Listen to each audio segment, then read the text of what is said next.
എന്താണ് ഇറക്കുമതി ചുങ്കം ഉയർത്തുക വഴി ട്രംപ് ആഘോഷമാക്കുന്നത്? സ്വാതന്ത്ര്യം ദിനം എന്നതുപോലെയാണ് അദ്ദേഹം അതിനെ ആഘോഷിക്കുന്നത്. അതായത് ഇറക്കുമതി ചുങ്കം വളരെ താഴ്ത്തി വെച്ച് മറ്റു രാജ്യങ്ങൾക്ക് അമേരിക്കയെ ചൂഷണം ചെയ്യാനുള്ള അവസരം കൊടുത്തു എന്നും അങ്ങനെ അടവ് ശിഷ്ട ബാക്കി വർദ്ധിച്ച് അമേരിക്ക വലിയ വലിയ കടഭാരത്തിലേക്ക് മാറുകയാണ് ഉണ്ടായത് എന്നും ഇനി ഇങ്ങനെ മുന്നോട്ട് പോകാൻ ഒക്കുകയില്ല, ചുങ്കത്തിന് പകരം ചുങ്കം എന്ന രീതിയിൽ മുന്നോട്ട് പോകണം എന്ന വാശിയോടെയാണ് ട്രംപ് ഇറക്കുമതി ചുങ്കം വർദ്ധിപ്പിക്കാൻ തീരുമാനിച്ചത്. അപ്പോൾ ഇന്ത്യയുടെ പേരിൽ തന്നെ, അതായത് ശരാശരി 13% യു എസ് ഇന്ത്യയുടെ മേൽ ചുമത്തിയിരുന്ന ഇറക്കുമതി ചുങ്കം. അതായത് അമേരിക്കയിൽ നിന്ന് ഇന്ത്യ ഇറക്കുമതി ചെയ്യുന്ന ഉൽപ്പന്നങ്ങളുടെ ശരാശരി ചുങ്കം. ചില ഉൽപ്പന്നങ്ങൾക്ക് 13% കൂടുതലുണ്ടായിരുന്നു, ചിലതിന് 13% താഴെയുള്ളവയുണ്ട്. പക്ഷെ ശരാശരി 13% ഇറക്കുമതി ചുങ്കം ഇതുവരെ ഇന്ത്യയോട് വാങ്ങിയിരുന്നത്. പക്ഷേ ഇപ്പോൾ അത് 26% വർദ്ധിപ്പിച്ചിരിക്കുന്നു. അതായത് നിലവിലിരുന്ന ശരാശരി ചുങ്കത്തിന്റെ ഇരട്ടിയാക്കി ഇപ്പോൾ ചുങ്കം വർദ്ധിപ്പിച്ചിരിക്കുന്നു. അതേ സമയത്ത് ചൈനയുടേത് 66% വർദ്ധിപ്പിച്ചിരിക്കുന്നത്. അപ്പൊ ഇന്ത്യയുടെ ഇരട്ടിയല്ല, അതിനേക്കാളൊക്കെ വളരെ കൂടുതലാണ് ചൈനയോട് മേടിച്ചിരിക്കുന്നത്. അത് കാരണം ചൈനയും യു എസും തമ്മിലുള്ള ബന്ധമല്ല, ഇന്ത്യയും യു എസും തമ്മിൽ എക്കാലവും നിലനിന്നിരുന്ന ബന്ധം. ചൈന ഒരു എക്സ്പ്ലോയിറ്റേറ്റീവ് നേച്ചറോടെയാണ് യു എസിനെ സമീപിച്ചിരുന്നത് എങ്കിൽ ഇന്ത്യ എല്ലായ്പ്പോഴും സൗഹൃദ ഭാവത്തിലായിരുന്നു യു എസിനെ സമീപിച്ചിരുന്നത്. അപ്പം എന്താണ് ഇന്ത്യയും അമേരിക്കയും തമ്മിൽ ഈ സൗഹൃദ ഭാവം ഉണ്ടാകാൻ കാരണം എന്നതിലേക്ക് പോകുന്നതിന് മുൻപ് നമ്മുടെ ഇപ്പോഴത്തെ ഈ വർഷത്തെ ഇറക്കുമതി മൂല്യം എത്ര, കയറ്റുമതി മൂല്യം എത്ര, അടവശിഷ്ട ബാക്കി എത്ര എന്ന് നമുക്ക് ഒന്ന് നോക്കാം. ഇറക്കുമതി മൂല്യം 2023-24 കണക്കനുസരിച്ച് ഇറക്കുമതി മൂല്യം $892.18 ബില്യൺ ആണ്. അതായത് $892.18 ബില്യൺ ആണ് നമ്മുടെ ഇറക്കുമതി മൂല്യം 2023-24 വർഷത്തെ. ഇനി കയറ്റുമതി മൂല്യം എത്ര? $770.18 ബില്യൺ ആണ് കയറ്റുമതി മൂല്യം.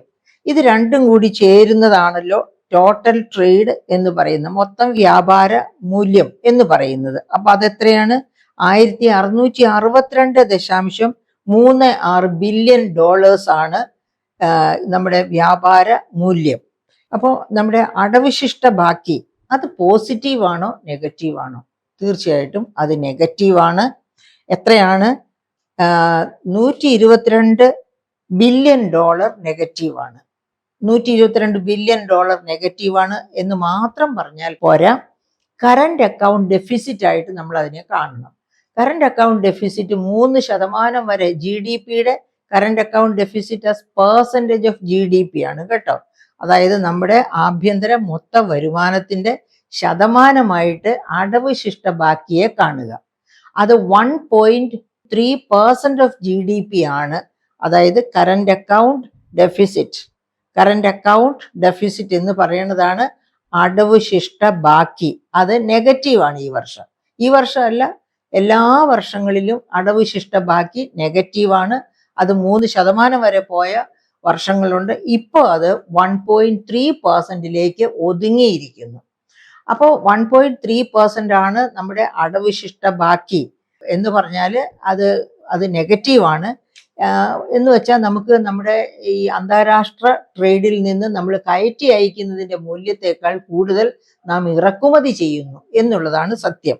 അപ്പൊ ഈ കയറ്റി അയക്കുന്ന മൂല്യം നമ്മൾ കയറ്റി അയക്കുന്നുണ്ട്. അതായത് യു എസിൻ്റെ ഒക്കെ IT ബിസിനസ് ഇന്ത്യയിൽ ഇരുന്ന് ചെയ്ത് നമ്മൾ അത് കയറ്റുമതി ചെയ്യുന്നു.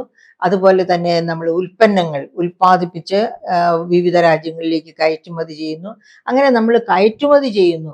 അതുപോലെ തന്നെ നമ്മൾ സ്പെയർ പാർട്സ് അല്ലെങ്കിൽ ഫാർമസ്യൂട്ടിക്കൽ ആയിട്ടുള്ള ആവശ്യമുള്ള റോ മെറ്റീരിയൽസ്, പിന്നെ അതുപോലെ വിവിധ തരത്തിലുള്ള ഓട്ടോമൊബൈൽസ്, അങ്ങനെ അങ്ങനെ അങ്ങനെ ഒരുപാട് ഒരുപാട് ഇലക്ട്രോണിക് ഉൽപ്പന്നങ്ങൾ, അതുപോലെ എന്താണ് ടെലിഫോൺസ് എന്ന് വേണ്ട ഒരുപാട് ഉൽപ്പന്നങ്ങൾ ഇറക്കുമതി ചെയ്യുന്നു. അപ്പൊ ഇറക്കുമതി ചെയ്യുന്നതിന്റെ മൂല്യമാണ് എല്ലാ വർഷങ്ങളിലും ഇന്ത്യയിൽ കൂടി നിൽക്കുന്നത്. കയറ്റുമതി ചെയ്ത് കിട്ടുന്നതിനെ, കയറ്റുമതി ചെയ്യുമ്പോൾ നമുക്ക് ഇങ്ങോട്ട് കിട്ടുന്നു, ഇറക്കുമതി ചെയ്യുമ്പോൾ നാം അങ്ങോട്ട് കൊടുക്കേണ്ടി വരുന്നു. അപ്പൊ അടവശിഷ്ട ബാക്കി നെഗറ്റീവ് എന്ന് പറഞ്ഞാൽ നാം ഇന്ത്യയിലേക്ക് കൊണ്ടുവരുന്നതിൽ നമുക്ക് കിട്ടുന്നതിനേക്കാൾ കൂടുതലാണ് നമുക്ക് അങ്ങോട്ട് കൊടുക്കേണ്ടി വരിക. അതാണ് അവസ്ഥ. ഇനി നമുക്ക് നോക്കാം, നമ്മുടെ പിന്നെ ട്രേഡ് പാർട്ട്നേഴ്സിൽ ആരാണ് ഏറ്റവും നല്ല ട്രേഡ് പാർട്ട്നേഴ്സ് എന്ന് നോക്കാം. അവിടെയാണ് ട്രംപുമായി നമുക്കുള്ള ഒരു സിൻക്രണി സൃഷ്ടിക്കപ്പെടേണ്ടത്. നമുക്ക് പിണങ്ങി പിരിയാൻ പാടില്ലാത്ത അത്ര ബന്ധമാണ്, വ്യാപാര ബന്ധമാണ് യു എസുമായിട്ട് ഉള്ളത്. അപ്പൊ അത് ഏത് തരം ബന്ധമാണ് എന്ന് നമുക്ക് നോക്കാം. അതായത് നമ്മുടെ ട്രേഡ് പാർട്ട്നേഴ്സിലെ ഒന്നാം സ്ഥാനത്ത് നിൽക്കുന്ന പാർട്ട്ണറാണ് യു എസ് എന്ന് പറയും. എന്ന് വെച്ചാൽ ഇന്ത്യയിൽ നിന്ന് ഏറ്റവും കൂടുതൽ വാങ്ങുന്ന രാജ്യം ഏത് എന്ന് ചോദിച്ചാൽ അത് യു എസ് ആണ് എന്നർത്ഥം. അത് മാത്രവുമല്ല, രണ്ടാം സ്ഥാനത്ത് UAE ആണ്, മൂന്നാം സ്ഥാനത്ത് യൂറോപ്യൻ യൂണിയൻ ആണ്. അത് ഈ കഴിഞ്ഞ വർഷത്തെ 2023-24 കണക്ക് നോക്കുകയാണെങ്കിൽ നെതർലാൻഡ്സ് ആണ് മൂന്നാം സ്ഥാനത്ത് വരുന്നത്. അത് കഴിഞ്ഞാണ് യൂറോപ്യൻ യൂണിയൻ വരുന്നത്. അതേ സമയത്ത് നമ്മൾ ഇമ്പോർട്ട് ചെയ്യുന്ന രാജ്യങ്ങളിൽ ഏതൊക്കെയാണ് പ്രധാനപ്പെട്ട പാർട്ട്നേഴ്സ് എന്ന് ചോദിച്ചാൽ ഒന്നാമത്തെ പാർട്ട്ണർ ചൈനയാണ്. നാം ഏറ്റവും കൂടുതൽ ഇമ്പോർട്ട് ചെയ്യുന്നത് ചൈനയിൽ നിന്നാണ്. പക്ഷെ നാം കാര്യമായിട്ടൊന്നും തന്നെ ചൈനയിലേക്ക് കയറ്റുമതി ചെയ്യാറില്ല. എന്ന് വെച്ചാൽ അതിനുള്ള അവസരം ചൈന സൃഷ്ടിക്കാറില്ല എന്നർത്ഥം. അപ്പം നമുക്ക് യു എസിലേക്ക് തന്നെ തിരിച്ചു പോകാം. കാരണം ചൈന നമ്മളെ, അവരുടെ ഉൽപ്പന്നങ്ങൾ വാങ്ങിപ്പിക്കുക മാത്രം ചെയ്യുന്ന ചൈനയെ നമുക്ക് താഴെ മാറ്റി നിർത്തുക, നമ്മുടെ ഉൽപ്പന്നങ്ങൾ വാങ്ങിച്ച് നമ്മുടെ സമ്പദ്ഘടനയെ ത്വരിപ്പിക്കുന്ന യു എസിനെ പറ്റി ചിന്തിക്കാം. എന്താണ് അമേരിക്കയുമായിട്ടുള്ള ബന്ധം? ട്രംപ് ഒരു മുഖാന്തരം മാത്രമാണ്.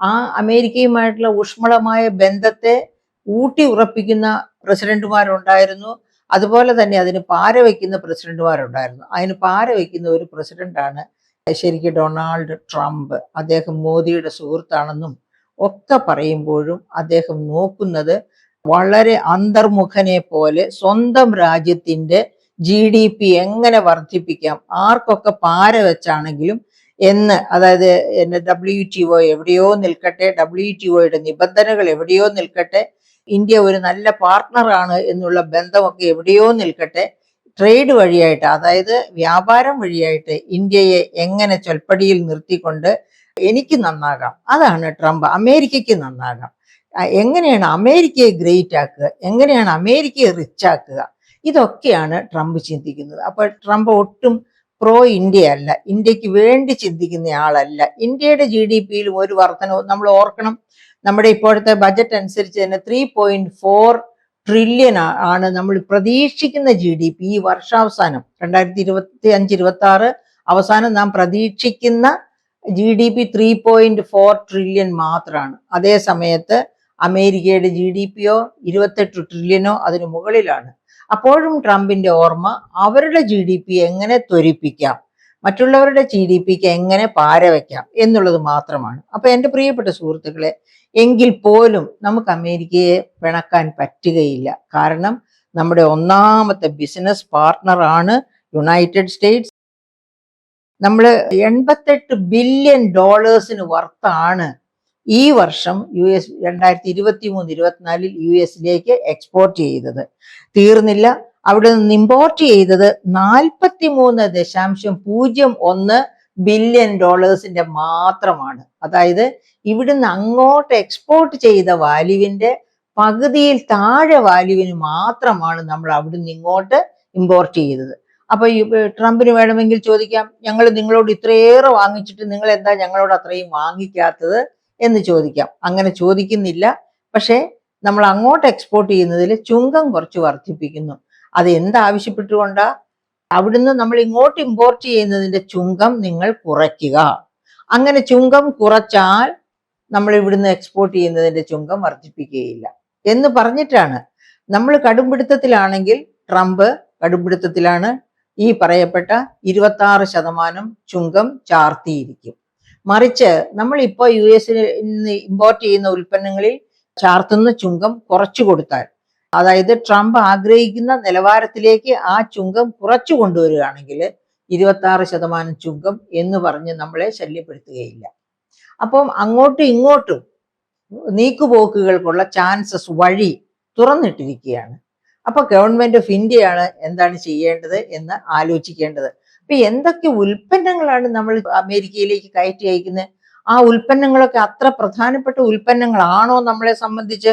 അതായത് ഞാൻ നേരത്തെ സൂചിപ്പിച്ചതുപോലെ $88 ബില്യൺ അങ്ങോട്ട് എക്സ്പോർട്ട് ചെയ്തു, $43 ബില്യൺ ഇങ്ങോട്ട് ഇമ്പോർട്ട് ചെയ്തത്. അതായത് ആകെ നമ്മൾ യു എസുമായി കഴിഞ്ഞ വർഷം ഉണ്ടായ ട്രേഡ് എന്ന് പറഞ്ഞാൽ $130 ബില്യൺ ഇമ്പോർട്ടും എക്സ്പോർട്ടും, അതായത് വ്യാപാരമാണ് യു എസും ഇന്ത്യയും തമ്മിൽ കഴിഞ്ഞ വർഷം നടന്നത്. എന്നിട്ടോ ട്രേഡ് ബാലൻസ് എങ്ങനെ നിൽക്കുന്നു? ട്രേഡ് ബാലൻസ് $45 പ്ലസ് ആണ്. അതായത് നമ്മുടെ ഓവറോൾ ട്രേഡ് ബാലൻസ് എല്ലാ രാജ്യങ്ങളിൽ നിന്നും നമ്മൾ കയറ്റി അങ്ങോട്ട് അയച്ചത് ഇങ്ങോട്ട് ഇറക്കുമതി ചെയ്തതും കൂടെ നോക്കുമ്പോൾ നമുക്ക് നെഗറ്റീവ് ട്രേഡ് ബാലൻസ് ആണ് 122 ബില്യന്റെ. അതേ സമയത്ത് അമേരിക്കയോട് മാത്രം നമുക്ക് എന്താണുള്ളത്? പോസിറ്റീവ് ട്രേഡ് ബാലൻസ് ആണുള്ളത്. അതാണ് ഏറ്റവും വണ്ടർഫുൾ ആയിട്ട് നാം ശ്രദ്ധിക്കേണ്ടത്. കാരണം നാം അങ്ങോട്ട് എക്സ്പോർട്ട് ചെയ്യുന്നതാണ് ഇങ്ങോട്ട് ഇമ്പോർട്ട് ചെയ്യുന്നതിനേക്കാൾ കൂടുതൽ. എന്നിരിക്കെ തീർച്ചയായും അമേരിക്കയും ഇന്ത്യയും തമ്മിലുള്ള ബന്ധം എപ്പോഴും ഊഷ്മളമായി തന്നെ തുടരണം. അങ്ങനെ ഊഷ്മളമായി തുടർന്നാൽ മാത്രമേ ഈ ട്രേഡ് ബാലൻസ് നമുക്ക് എപ്പോഴും അനുഭവിക്കുവാൻ പറ്റുകയുള്ളൂ. അപ്പോൾ നമുക്ക് നോക്കാം ഇനി എന്തൊക്കെ ഉൽപ്പന്നങ്ങളാണ് ഇന്ത്യയിൽ നിന്ന് യു എസിലേക്ക് മെയിനായിട്ട് കൊണ്ടുപോകുന്നത്. ആ ഉൽപ്പന്നങ്ങളുടെ സൃഷ്ടിയില്, ആ ഉൽപ്പന്നങ്ങളുടെ ഉൽപാദനത്തില് ഇന്ത്യക്ക് എന്തുമാത്രം GDP വർദ്ധിപ്പിക്കാൻ കഴിയുന്നു, തൊഴിൽ സൃഷ്ടിക്കാൻ കഴിയുന്നു എന്നൊക്കെയും കൂടി നമ്മൾ നോക്കണം. അപ്പോഴാണ് നമുക്ക് അമേരിക്കയുമായി വെക്കേണ്ട ഊഷ്മള ബന്ധത്തിന്റെ പ്രത്യേകത മനസ്സിലാവുക. അപ്പൊ നമ്മൾ ഏറ്റവും അധികം ഇവിടെ നിന്ന് അങ്ങോട്ട് കയറ്റി അയക്കുന്നത് മെഡിക്കൽ അപ്ലിയൻസസ്, അതുപോലെ തന്നെയാണ് ജെംസ് ആൻഡ് ജ്വല്ലറി. ഏറ്റവും കൂടുതൽ ജെംസ് ആൻഡ് ജ്വല്ലറി കയറ്റി അയക്കപ്പെടുന്നത് അമേരിക്കയിലേക്കാണ്. ഓർമ്മിക്കുക, ജെംസ് ആൻഡ് ജ്വല്ലറി ഇന്ത്യക്ക് ചെയ്യുന്ന ഗുണം എന്താണെന്ന് അറിയാമോ? നമ്മുടെ എക്സ്പോർട്ട് ഏണിംഗ്, കയറ്റുമതി വരുമാനത്തിന്റെ 20-21% വരുന്നത് ഈ ജെംസ് ആൻഡ് ജ്വല്ലറി എക്സ്പോർട്ടിൽ നിന്നാണ്. അതായത് ജെംസ് ആൻഡ് ജ്വല്ലറി എക്സ്പോർട്ട് എന്ന് പറയുന്നത് ഇന്ത്യയെ സംബന്ധിച്ച് അങ്ങേയറ്റം പ്രധാനപ്പെട്ട ഒരു എക്സ്പോർട്ട് ഐറ്റമാണ്. അത് മാത്രമാണോ പ്രിയപ്പെട്ട സുഹൃത്തുക്കളെ? ഈ ജെംസ് ആൻഡ് ജ്വല്ലറിയിൽ വ്യാപൃതരായിരിക്കുന്ന തൊഴിലാളികൾ ലക്ഷക്കണക്കിനല്ല കോടിക്കണക്കിനാണ്. അതായത് അൺകട്ട് ഡയമണ്ട്സിനെ കട്ട് ചെയ്തെടുക്കുന്ന ആ ഡയമണ്ട് കട്ടിങ് ജോലി, അത് കഴിഞ്ഞിട്ട് അവയെ ഗോൾഡുമായിട്ട് റിലേറ്റ് ചെയ്യിക്കുന്ന, അങ്ങനെ ഒരുപാട് ഒത്തിരി അതിന്റെ വിവിധ വശങ്ങളെ പറ്റി പറയാൻ എനിക്കറിയത്തില്ല വളരെ ക്ലിയർ ആയിട്ടൊന്നും. പക്ഷേ ഈ ജെംസ് ആൻഡ് ജ്വല്ലറിയുടെ മാനുഫാക്ചറിംഗിൽ ഏർപ്പെട്ടിരിക്കുന്ന കോടിക്കണക്കിന് സ്ത്രീ പുരുഷന്മാർ ഇന്ത്യയിലുണ്ട്. അപ്പൊ അവർക്കെല്ലാം തൊഴിൽ സൃഷ്ടിക്കുന്നു. എന്തുകൊണ്ട്? ഇത്രയധികം ജെംസ് ആൻഡ് ജ്വല്ലറി അമേരിക്കയിലേക്ക് കയറ്റി അയക്കുന്നത് കൊണ്ട്. അപ്പം നമുക്ക് ആ ജെംസ് ആൻഡ് ജ്വല്ലറി ഒന്നാമത്തെ ഐറ്റമായിട്ട് കണക്കാക്കണം. ജെംസ്, അത് മാത്രവുമല്ല, ജെംസ് ആൻഡ് ജ്വല്ലറി ആകപ്പാടെ ഇന്ത്യയിൽ നിന്ന് കയറ്റി അയക്കുന്ന ജെംസ് ആൻഡ് ജ്വല്ലറിയുടെ മൂല്യമാണ് ഇന്ത്യയുടെ എക്സ്പോർട്ട് മൂല്യത്തിന്റെ 19-21%. 20-21% എന്ന് നമുക്ക് ഉറപ്പിച്ചു പറയാം. അതാണ് ആ ഒറ്റ മേഖലയുടെ തന്നെ പ്രത്യേകത. അപ്പൊ അതൊന്ന്. അപ്പൊ ഒരു കാര്യം കൂടെ ഞാൻ കൂട്ടത്തിൽ പറഞ്ഞോട്ടെ. നമ്മുടെ GSTയിലെ, അതായത് പരോക്ഷ നികുതി GSTയിലേക്ക് കയറ്റിയല്ലോ. അങ്ങനെ കയറ്റിയപ്പോൾ ആദ്യം വെച്ചിരുന്ന റേറ്റുകൾ എത്രയൊക്കെയായിരുന്നു അറിയാമോ? 0. അതായത് നിത്യോപയോഗ സാധനങ്ങൾക്ക്. അതേ സമയത്ത് നിത്യോപയോഗ സാധനങ്ങളിൽ തന്നെ പാക്കറ്റഡ് ആയാൽ 5%, പിന്നെ 12%, 18%, ഇങ്ങനെയായിരുന്നു നികുതി നിശ്ചയിച്ചിരുന്നത്. പക്ഷേ ഈ ജെംസ് ആൻഡ് ജ്വല്ലറിയുടെ കയറ്റുമതി പ്രത്യേകത കൊണ്ട് തന്നെ എന്ത് ചെയ്തു? അടുത്ത ഘട്ടത്തില് അൺകട്ട് ഡയമണ്ട്സിന്റെ ടാക്സ് GST 0.25% ആക്കി. ഒന്ന് ആലോചിച്ച് നോക്കൂ. നമ്മുടെ ഏറ്റവും എസെൻഷ്യൽ ആയിട്ടുള്ള ഉൽപ്പന്നങ്ങൾക്ക് 5% നികുതി ചുമത്തുമ്പോഴാണ് ഈ അൺകട്ട് ഡയമണ്ട്സിന് 0.25% ടാക്സും, അത് കഴിഞ്ഞാൽ ഏതാണ് ഗോൾഡ് വജ്ര സ്വർണ്ണ ആഭരണത്തിന് 3%, അതായത് നിത്യോപയോഗ സാധനത്തിന് 5% ഉള്ളപ്പോഴാണ് ഈ ഓർണമെന്റ്സിന് 3% പിന്നെ നികുതി ചുമത്തിയതെന്ന് ഓർക്കണം. എന്തുകൊണ്ടാണ് അത്ര തീരെ താഴ്ന്ന നികുതി? അത്രയേറെ ആൾക്കാർക്ക് തൊഴിൽ കൊടുക്കുന്ന മേഖലയാണ് ഈ ജംസ് ആൻഡ് ഓർണമെന്റ് മാനുഫാക്ചറിങ്. അതുകൊണ്ടാണ് അവരുടെ നികുതി അത്ര കുറച്ചു വെച്ചിരിക്കുന്നത്. അങ്ങനെയല്ല, കോടിക്കണക്കിന് പേർക്ക് തൊഴിൽ കൊടുക്കുന്ന ഒരു മേഖലയാണ്. ആ മേഖലയിൽ നിന്നാണ് അമേരിക്കയിൽ ഏറ്റവും അധികം കയറ്റുമതി ചെയ്യുന്നത് എന്നത് തന്നെ അമേരിക്കയും ഇന്ത്യയും തമ്മിലുള്ള വ്യാപാര ഊഷ്മളതയ്ക്ക് മാറ്റുകൂട്ടുന്നു. ഇനി വേറെ എന്തൊക്കെയാണുള്ളത്? ഇനിയുള്ളത് ഫാർമസ്യൂട്ടിക്കൽസ് ഓൾറെഡി പറഞ്ഞു, എഞ്ചിനീയറിംഗ് ഗുഡ്സ്, ഇലക്ട്രോണിക് ഗുഡ്സ്, പിന്നെ അതുപോലെ തന്നെ തുകൽ ഉൽപ്പന്നങ്ങൾ, ടെക്സ്റ്റൈൽസ്, തുകൽ ഉൽപ്പന്നങ്ങൾ. ഇപ്പം ട്രംപ് 26% ഇറക്കുമതി ചുങ്കം കൂട്ടി എന്ന് കേൾക്കുമ്പോൾ നമ്മുടെ കോയമ്പത്തൂർ ബേസ്ഡ് ആയിട്ടുള്ള ടെക്സ്റ്റൈൽ മില്ലുകൾക്കായിരിക്കും ഏറ്റവും ഷോക്ക്. കാരണം എന്താന്ന് വെച്ചിട്ടുണ്ടെങ്കിൽ അവർക്കാണ് നേരെ കനത്ത പ്രഹരം ഏൽക്കുന്നത്. അതുകൊണ്ട് ട്രംപിനെ സമാധാനിപ്പിച്ച് സന്തോഷിപ്പിച്ച് ഈ 26 എന്നുള്ളത് താഴേക്ക് ഒരു 15-ലേക്കൊക്കെ കൊണ്ടുവരാനായിട്ട് നമ്മുടെ വിദേശകാര്യ മന്ത്രി ജയശങ്കർ ഒക്കെ ശ്രമിക്കുമെന്ന് നമുക്ക് പ്രതീക്ഷിക്കാം. ബിക്കോസ് ഈ പറയപ്പെട്ട ടെക്സ്റ്റൈൽ മേഖലയില്, തുകൽ മേഖലയില്, ചെരുപ്പ്, ബാഗ്, ഇങ്ങനെയൊക്കെയുള്ള ഉൽപ്പന്നങ്ങൾ, അതുപോലെ നമുക്കറിയാം അങ്ങനെയൊക്കെയുള്ള ഉൽപ്പന്നങ്ങളിലൊക്കെ എത്രയോ ലക്ഷക്കണക്കിന് ആൾക്കാരാണ് തൊഴിൽ തേടി ജീവനോപാധി തേടുന്നത്. അപ്പം അത്തരം ഉൽപ്പന്നങ്ങളുടെ ഒക്കെ വിപണനം നന്നായി നടക്കണം. അപ്പോൾ നമ്മൾ ട്രംപ് 26% എന്ന് പറഞ്ഞാൽ 26%, അല്ലെങ്കിൽ അവർ ഇങ്ങോട്ട് കയറ്റി അയക്കുന്ന ഉൽപ്പന്നങ്ങളിലുള്ള നികുതി കുറച്ച്, ചുങ്കം കുറച്ച് അവരെ സന്തോഷിപ്പിച്ച് നിർത്തേണ്ടിയിരിക്കുന്നു. അപ്പോൾ ഇങ്ങനെ ഉള്ള ഉൽപ്പന്നങ്ങളൊക്കെ ഇത് കൂടാതെയും വേറെയും ധാരാളം ഉൽപ്പന്നങ്ങളുണ്ട്. റെഡിമെയ്ഡ് ക്ലോത്ത്സ് തൊട്ട് അങ്ങനെ ഒത്തിരി ഉൽപ്പന്നങ്ങളുണ്ട്. ഏതായാലും ഏറ്റവും നല്ല ട്രേഡ് പാർട്ണറാണ് നമ്മളെ സംബന്ധിച്ചിടത്തോളം അമേരിക്ക. ആ അമേരിക്കയെ നാം ഒരു കാരണവശാലും പിണക്കിക്കൂടാ. അത് ഇപ്പൊ ഉദാഹരണത്തിന് നമ്മുടെ ആരെങ്കിലും അമേരിക്കയിലുണ്ട്, അല്ലെങ്കിൽ നമ്മൾ അമേരിക്ക വിസിറ്റ് ചെയ്യാൻ പോവുകയാണ്, നല്ല കുറച്ച് ബെഡ്ഷീറ്റ്സ് വാങ്ങാമെന്ന് വിചാരിച്ചു, ബെഡ് സ്പ്രെഡ്സ്. അതൊക്കെ ഇന്ത്യയിൽ നിന്ന് അങ്ങോട്ട് കയറ്റി പോയതാണ് എൻ്റെ പ്രിയപ്പെട്ട സുഹൃത്തുക്കളെ. അതാണ് അതിൻ്റെ പ്രത്യേകത. അത്രയേറെയാണ് ഈ ടെക്സ്റ്റൈൽസും മറ്റ് ഉള്ള കാര്യങ്ങളൊക്കെ ഇന്ത്യയിൽ നിന്ന് കയറ്റുമതി. അപ്പൊ അങ്ങനെ ഉള്ള ആ കയറ്റുമതി ചങ്ങാതിയെ നമ്മൾ പിണക്കാതെ ഇണക്കി തന്നെ നിർത്തണം. അത് ഇന്ത്യയുടെ ആവശ്യമാണ്. കാരണം ഈ US ആണ് ഇന്ത്യയുടെ ഏറ്റവും, അതായത് നമുക്ക് മറ്റെല്ലാ രാജ്യങ്ങളുമായിട്ട് നെഗറ്റീവ് ട്രേഡ് ബാലൻസ് ആ ഉള്ളത്. പക്ഷെ US നമുക്ക് പോസിറ്റീവ് ട്രേഡ് ബാലൻസ് ആണ് ഉള്ളത്. അതുകൊണ്ട് തന്നെ US നാം എപ്പോഴും സപ്പോർട്ട് ചെയ്യുക തന്നെ വേണം. അങ്ങനെ ആ തരത്തിൽ നിന്നാൽ മാത്രമാണ് നമ്മുടെ, അതായത് നയപരമായ ഇടപെടൽ എങ്ങനെ വേണം എന്ന് ആലോചിച്ചുകൊണ്ട് വേണം നമ്മുടെ വിദേശകാര്യ മന്ത്രിയൊക്കെ ഈ കാര്യത്തിൽ ഇടപെടാൻ. അപ്പോൾ വേണ്ട രീതിയിൽ ഇടപെടുകയാണെങ്കിൽ തീർച്ചയായിട്ടും ട്രംപ് കുറച്ചും കൂടി മയപ്പെടും. കാരണം ട്രംപിനും അറിയാം ഇവിടെ നിന്ന് കയറ്റുമതി ചെയ്യപ്പെടുന്ന ഉൽപ്പന്നങ്ങൾ, അവയുടെ ക്വാളിറ്റി ഒക്കെ നന്നായിട്ട് അറിയാം. ട്രംപിന് അറിയില്ലെങ്കിൽ അമേരിക്കയ്ക്ക് അറിയാം. അതുകൊണ്ടാണല്ലോ നമ്മുടെ ഒന്നാമത്തെ ട്രേഡ് പാർട്ണറായിട്ട് അമേരിക്ക നിൽക്കുന്നത് തന്നെ. അപ്പൊ ആ സാഹചര്യത്തെ നമ്മൾ പ്രയോജനപ്പെടുത്തി അവരുടെ വിശ്വാസം നേടിയെടുത്തുകൊണ്ട് തന്നെ ശ്രമിക്കുകയാണെങ്കിൽ നമുക്ക് ചുങ്കം കുറച്ചു കൊണ്ടുവരാനും നമുക്ക് സുരക്ഷിതമായ ഒരു നിലവാരത്തിലേക്ക് നമ്മുടെ ആ വ്യാപാര ബന്ധത്തെ ഊഷ്മളമാക്കി നിർത്തുവാനും കഴിയും എന്ന് നമുക്ക് പ്രതീക്ഷിക്കാം.